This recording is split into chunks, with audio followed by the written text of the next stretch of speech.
Okay, I remembered what one of the other things was I want to talk about.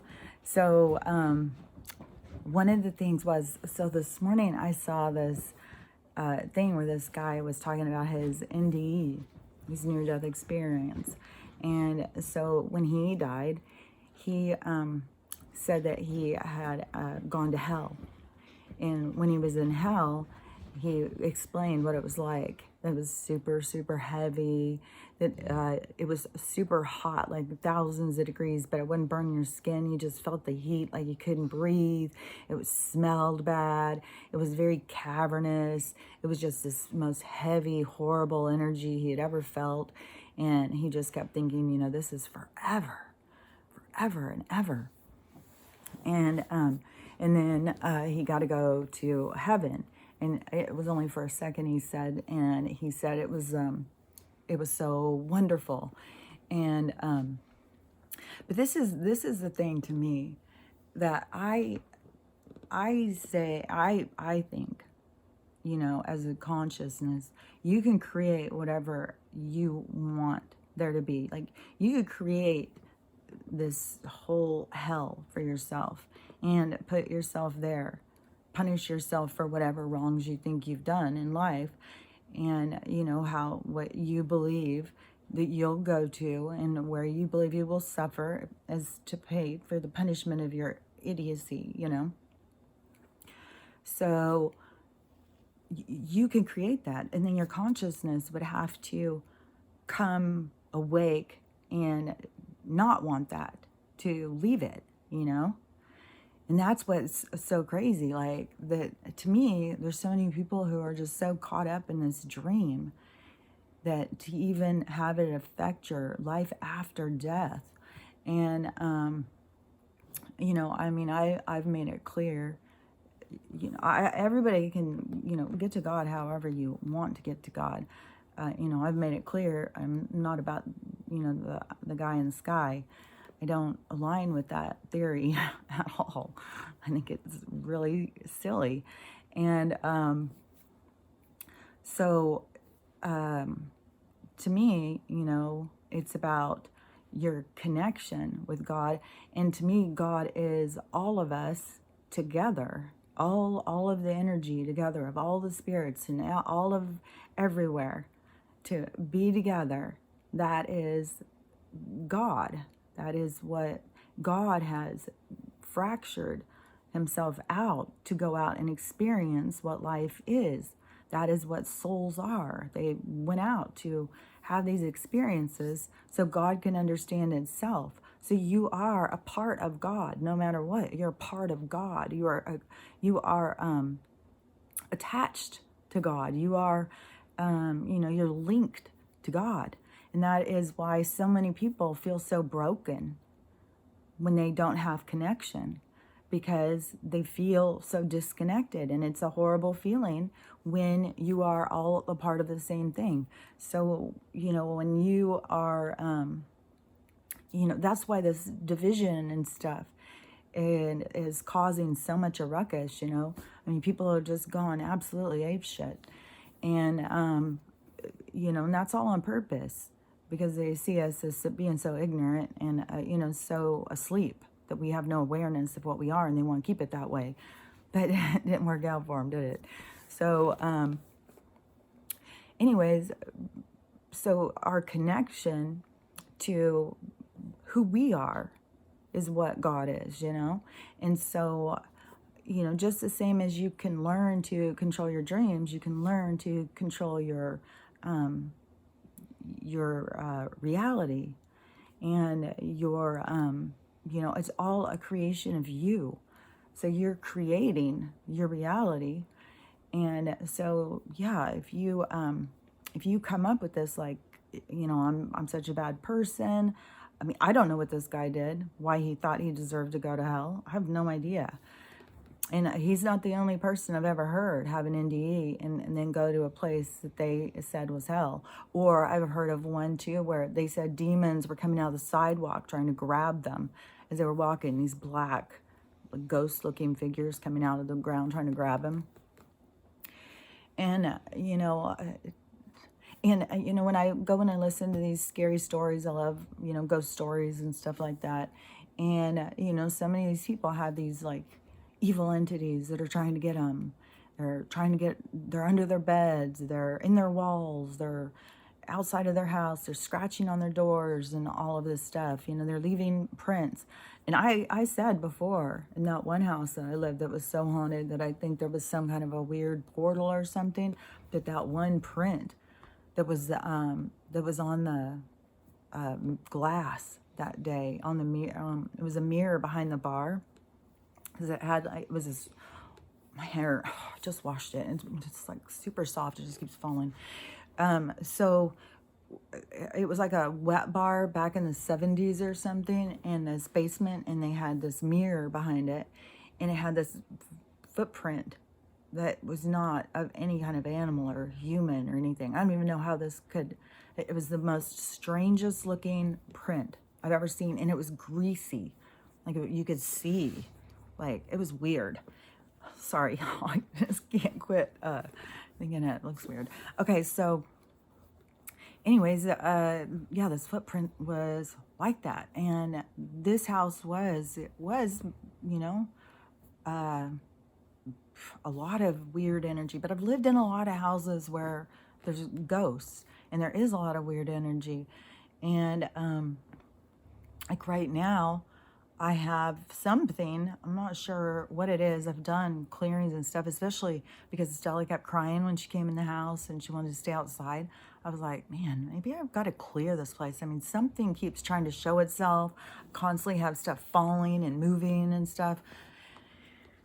But I don't feel, a threat. I don't feel any kind of a thing, but I see something that keeps trying to show itself. And it is like, like in the movies, when they show like those things that are like standing next to a picture and wall, and they're kind of like chameleons or something, they can end up looking just like the wall, and then they walk out and then they can look like something else. I think that's very accurate. That's how I totally see it. And so this thing that keeps trying to be there, it is like it kind of, you just keep seeing this thing kind of like going, like out of the corner of your eye, you can see like it's a figure standing there. But then if you look over, you see it just becomes the wall. And so, to me, I tell anything, to leave if you're not for my, if you're not for positive or for my highest good or for the good of the collective or whatever, just, go on. And, I was thinking, I wonder how many, like, for us in our own emotions and our hormone, all these chemicals inside of our bodies that we're fighting, that, when something materializes, that if it creates such a fear factor in us that it kind of like makes it where we can't even comprehend it. Like a lot of people who see ghosts and stuff, they aren't expecting it. Like they don't even realize that they just saw one. They think they saw a person and talk to them. A lot of people talk to them, walk around. There was one woman who walked around. This old woman showed up at her house and said how much she liked the garden she had done. She brings her in, shows her around. She says she used to live here. And she shows her around, and the woman's like, oh, it looks so nice. You've done such a good job. And the woman was dressed really weird and stuff like that. She looked really weird. She looks really old and stuff. And then, the woman just disappeared. Like the girl turned, and then she turned to show her something, and the woman was gone. She's looking everywhere, can't find her. But then she talks to a neighbor and finds out that the woman, because she introduced herself and stuff, was somebody who had died like in 1918. That she had not lived there for a very long time. And, but that is, it seems to be where usually when something kind of starts to show itself, I think in us that we start like, oh my God, oh my God, oh my God, like inside our bodies, and it kind of pushes that back away. And I think the more that we can relax our own selves and know that there's nothing to fear, the more that we can see beyond what our eyeballs can see. And but you know, it is. I feel like you are fighting like these body chemicals, and you know, because spirits are all around us. I mean, spirits are what we consider aliens. They're just other beings that are embodied or not embodied or whatever. Because, and you know, I'm. This is just it's just a play, you know, and we have an audience, and we have you know, the people behind the stage that are cheering us on. You know, that is what is real. That is what's going on. Your soul is having an experience, and it is a part of God and your connection. And I'm not really sure about all of the stuff where people, you know, get so taken over by demons, other than it is their own fear. Their own fear creates this and builds that energy and creates the manifestation.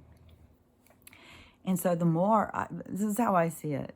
And the more that you can stay out of that fear kind of mind, you know, the more that you just can, you know, just be like, hey, if you want, have you got something to tell me or show me, you know, come and show me, come and tell me.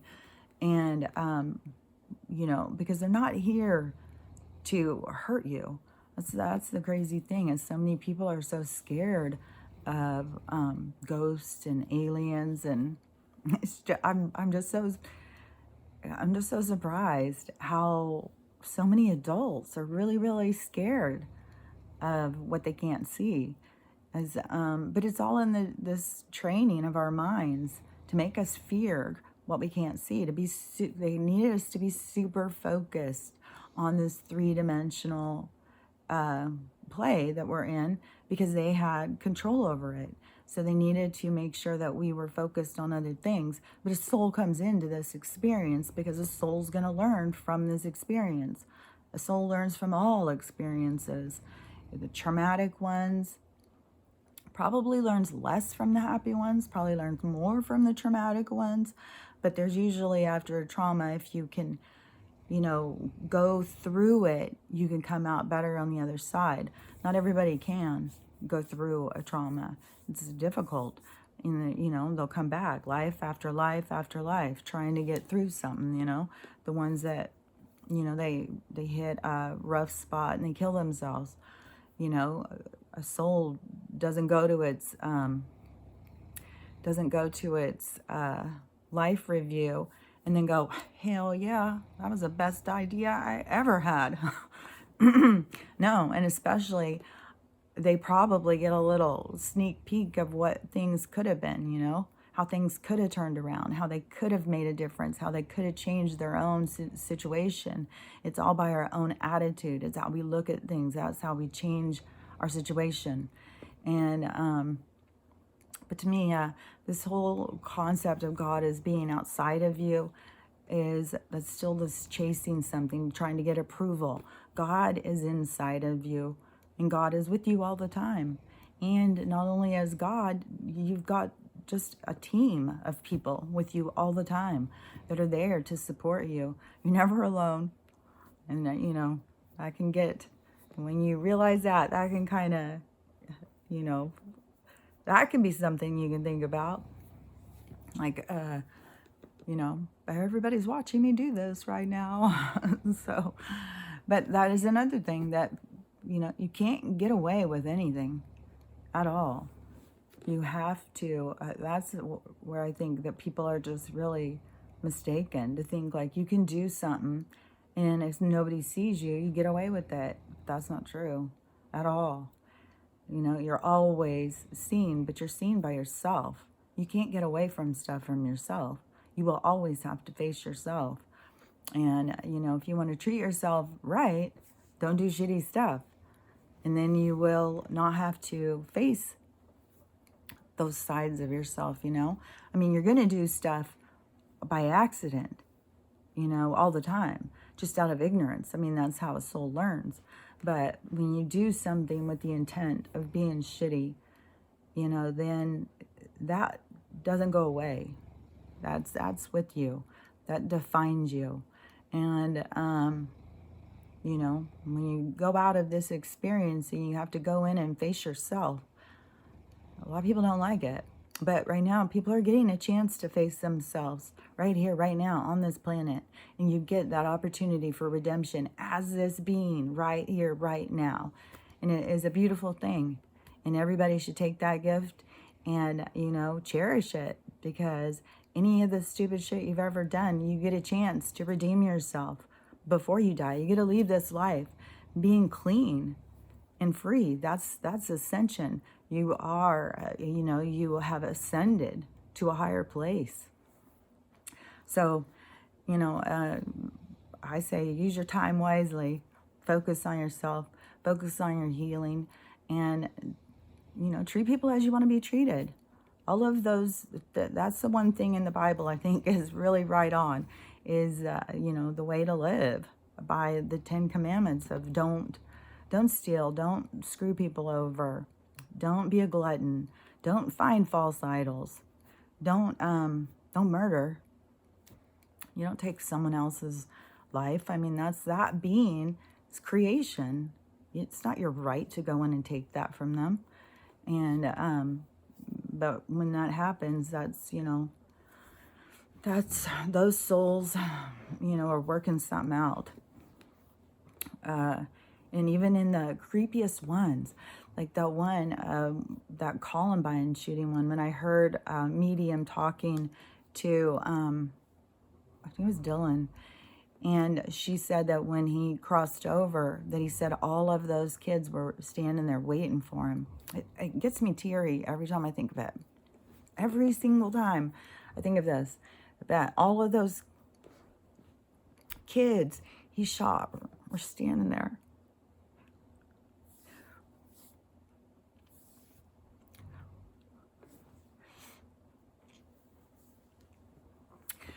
And they were waiting for him. Because they knew it was going to be hard to face what he just did. And they waited there to support him. They didn't wait there as souls to attack him. They waited there because as a soul, you see things in a higher perspective. You don't see this little thing that they're selling us. You're looking from above, just like all the souls that are watching us right now are looking from above. And they're watching us. They have a higher perspective. They can see what's going to happen. They know all of the things. They know that the pain that we feel from the things we do. They feel our pain. They hear our cries. And, I was so moved by that when I had heard that. And it just, I really truly believe that is true. I've heard enough near-death experiences and enough of the things of what happens when you cross over. I totally believe it. And it makes sense. That's what I believe about souls. That's what I believe about God. God's not there judging you. You're judging yourself. You are the one who wants to do better all the time. There's not somebody there who's going to punish you because you made a bad decision. And, it's up to you to learn from the bad decision. And it's up to you to face yourself if you can't.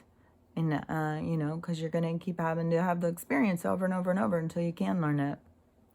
So, anyways, I just wanted to, talk about that a bit. And, that I'm going to be heading out for my birthday day. So I'll talk to you later. Bye.